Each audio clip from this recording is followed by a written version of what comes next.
Hey guys, this is Shifali and welcome to another vlog. पहुंच गई हूँ मैं पाटन दरबार स्क्वायर। काठमांडू वैली के अंदर 3 दरबार स्क्वायर हैं। एक तो है काठमांडू दरबार स्क्वायर जिसका वीडियो मैंने ऑलरेडी अपने चैनल में पोस्ट कर दिया है, आप देख सकते हैं। और दूसरा है पाटन दरबार स्क्वायर जहाँ पे मैं अभी आई हूँ। और तीसरा है भगतपुर दरबार स्क्वायर।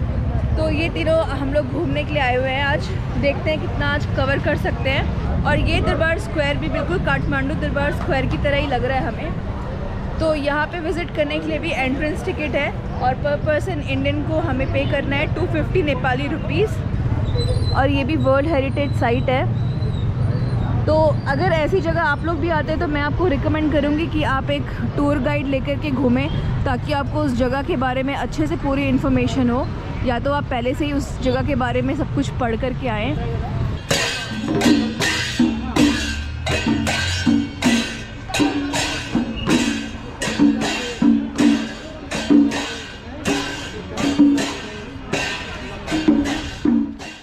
तो ये art and culture city Patan को ललितपुर के नाम से भी जाना जाता है। और अब हमने शुरू कर दिया है कॉम्प्लेक्स में घूमना। ये जो आप मेरे पीछे देख रहे हैं ये है world heritage site Patan Durbar square, जिसको ललितपुर दरबार स्क्वायर के नाम से भी जाना जाता है।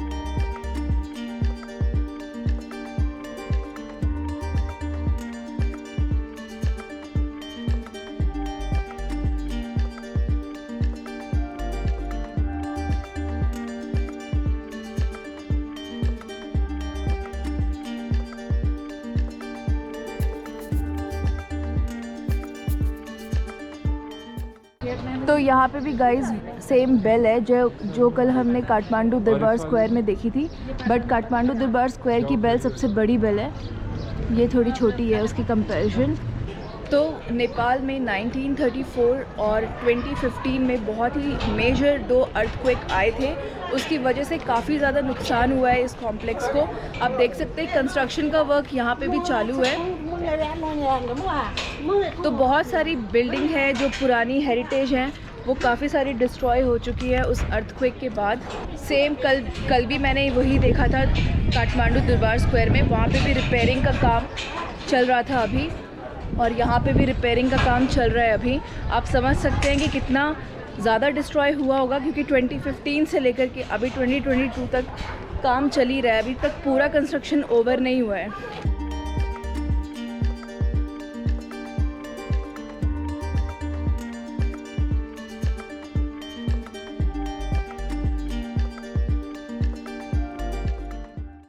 तो ये जो आप मेरे सामने देख रहे हैं ये 14th सेंचुरी का बना हुआ विष्णु जी का टेम्पल है। तो हर दरबार स्क्वायर में अपनी अलग से एक कुमारी होती है। यहाँ पर भी एक कुमारी जिनके साथ आप फ़ोटोज़ वगैरह भी खिंचवा सकते हो, लेकिन उनके घर को विज़िट करने के लिए आपको एक्स्ट्रा टिकट लेना पड़ेगा, तो वो हम नहीं ले रहे हैं। और वो इस कंपाउंड के अंदर भी नहीं है, थोड़ा मार्केट के अंदर है उनका घर। तो अब हम लोग जा रहे हैं अपने दूसरे स्टॉप की तरफ।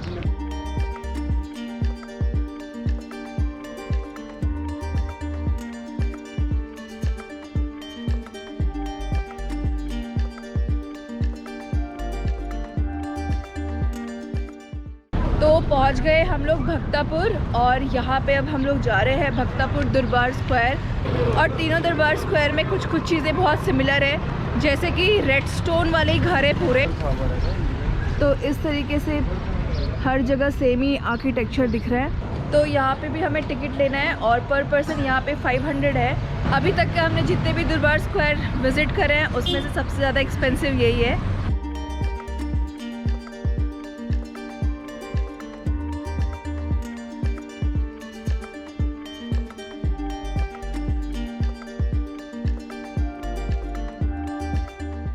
तो यहाँ से हमें अभी ऊपर जाना है। तो हम लोग जहाँ पे रुके हैं हमारे होटल के आसपास ही काफ़ी सारे अच्छे शॉप्स हैं जहाँ से हम स्ट्रीट शॉपिंग कर सकते हैं। तो अभी हमने भी सुवेनियर्स वगैरह नहीं लिए हैं, तो हमारा प्लान है कि अभी हम ये लास्ट है आज का हमारा, इसके बाद हम सीधे होटल जाएंगे और फिर शाम को निकलेंगे स्ट्रीट शॉपिंग करने के लिए। तभी मुझे जो फ्रिज मैग्नेट है यहाँ का नेपाल मैप वाला वो लेना है, और साथ में 1-2 चीज़ें और मैंने पसंद करी है वो लेनी है। तो मेरे पीछे मुझे भी एक रेस्टोरेंट दिख रहा है यहाँ ट्राई करती हूँ कि कुछ खाना मिल जाए, क्योंकि कल हमने नेपाली फूड तो ट्राई कर लिया, अब आज हमें क्रेविंग हो रही है इंडियन की, तो इंडियन रेस्टोरेंट ढूंढ रहे हैं हम। तो हमने हमारा खाना ऑर्डर कर दिया है। ये है हमारा खाना, दाल, राइस, मिक्स वेज करी, और ये है साथ में कुंदरू। तो ये इनका लोकल अचार है। तो ये है गाइस भक्तापुर, और ये यहाँ का मेन दरबार स्क्वायर है, जो कि वर्ल्ड हेरिटेज साइट के अंदर आता है। और आप मेरे पीछे देख सकते हैं बहुत ज़्यादा क्राउड है, क्योंकि आज यहाँ पे कोई यात्रा निकल रही है, इसलिए जो लोकल लोग हैं वो यहाँ पे बैठ कर के यात्रा एंजॉय कर रहे हैं। तो अभी तक मैंने जितने भी दरबार स्क्वायर विज़िट करा है, ऑलमोस्ट सब के कॉम्प्लेक्स अंदर से सेम है। और हमें काठमांडू दरबार स्क्वायर में भी हमारे गाइड ने बताया था कि जब ये 3 अलग अलग राजा हुआ करते थे, तो उनके बीच में कंपटीशन हुआ करता था कि वो अपने कॉम्प्लेक्स में कितने ज़्यादा से ज़्यादा मंदिर बना पाएंगे। इसलिए आपको इनके अंदर अलग अलग छोटे छोटे क्लस्टर्स दिखेंगे मंदिर के, और बहुत सारे छोटे छोटे क्लस्टर्स आप देख सकते हैं, मेरे पीछे भी है। और हर जगह की अपनी कुमारी है जिनके आप दर्शन कर सकते हैं, एक्सेप्ट काठमांडू दरबार स्क्वायर के। और यहाँ पर भी आपको बड़ी सी एक बेल देखने को मिल जाएगी, जो मैं आपको दिखाती हूँ अभी। तो ये जितने भी आपको वुडन कार्विंग दिख रही है हर दरबार स्क्वायर में, ये कॉमन है, देखने को मिल जाएगा आपको। और ये है वो बेल जिसके बारे में मैंने आपको अभी बताया था, ये जो आप बेल देख रहे हैं ऊपर। और ये है दरबार स्क्वायर, बहुत ज़्यादा क्राउडेड है। तो वैसे तो गाइस नेपाल एक हिंदू राष्ट्र है, लेकिन हमें बहुत ज़्यादा मुश्किल हो रही है प्योर वेजिटेरियन खाना ढूंढने की। तो यहाँ पे स्पेशली इस जगह पे तो हमें खाना मिला ही नहीं, बड़ी मुश्किल से नेपाली दाल और सब्जी और राइस मिली है हमें। तो वो खा कर के हमारा थोड़ा गुजारा हो चुका है अभी आज का। अदरवाइज़ अगर आप प्योर वेजिटेरियन हैं तो आपको इन सब चीज़ों से डील करना पड़ सकता है। नॉन वेजिटेरियंस के लिए तो सबको पता ही है कितने सारे ऑप्शंस होते हैं।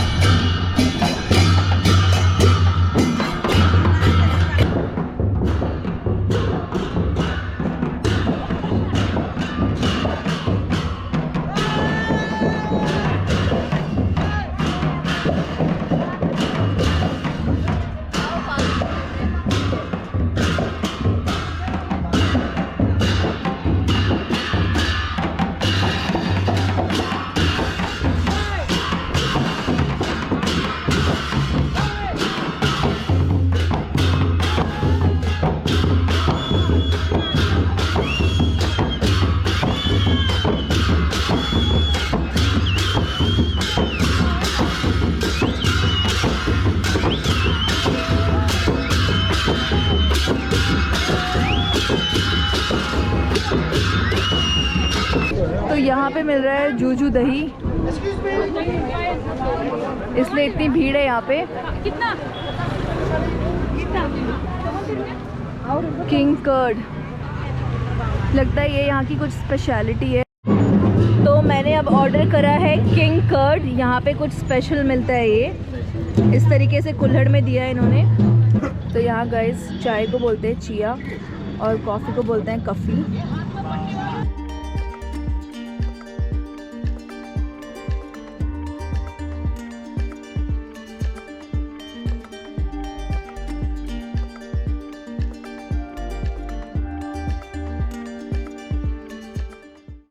तो हमने हमारे होटल से चेकआउट कर लिया है और हमारी गाड़ी में हमने सामान रख लिया है। तो मैं पहुंच गई हूँ हमारे फर्स्ट अट्रैक्शन में, और इसके बाद शायद हम लोग सीधे एयरपोर्ट के लिए जाएं, क्योंकि ज़्यादा टाइम नहीं है हमारे पास।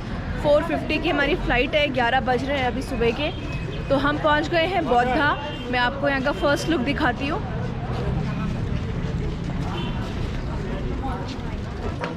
तो 1979 में ये जो आप कॉम्प्लेक्स देख रहे हैं, ये वर्ल्ड हेरिटेज साइट के अंदर आया था। और ये जो आप स्तूपा देख रहे हैं मेरे पीछे, ये देखिए। तो इसके चारों तरफ बहुत सारी शॉप्स हैं, आप यहाँ से पेंटिंग्स वगैरह ले सकते हैं, ज्वेलरी, सारे सोवेनियर्स की शॉप्स मिल जाएंगी आपको यहाँ पे।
तो यहाँ पे वेजिटेरियन खाने के लिए हमें बहुत प्रॉब्लम हो रही है, क्योंकि हमने नेपाली थकाली जो थाली होती है वो ऑलरेडी ट्राई कर ली है।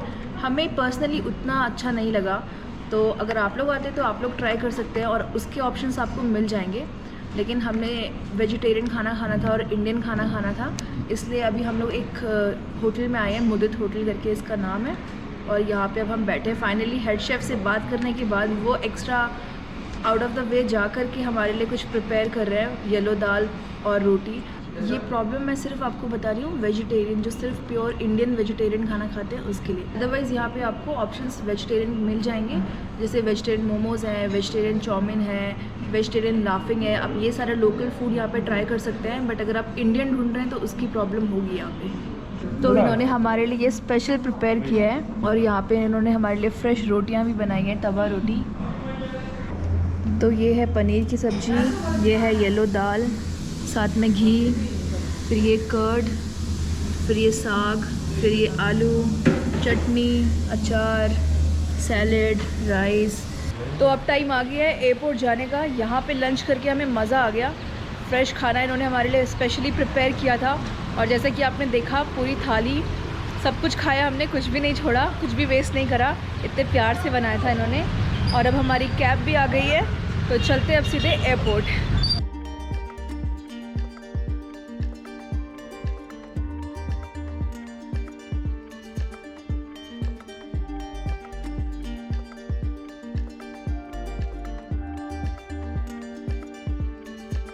आई होप गाइज़ आपको मेरी नेपाल सीरीज़ पसंद आई होगी, और अगर सीरीज़ पसंद आई हो तो प्लीज़ लाइक, शेयर, सब्सक्राइब करना मत भूलिएगा। मिलते हैं एक अगले व्लॉग में।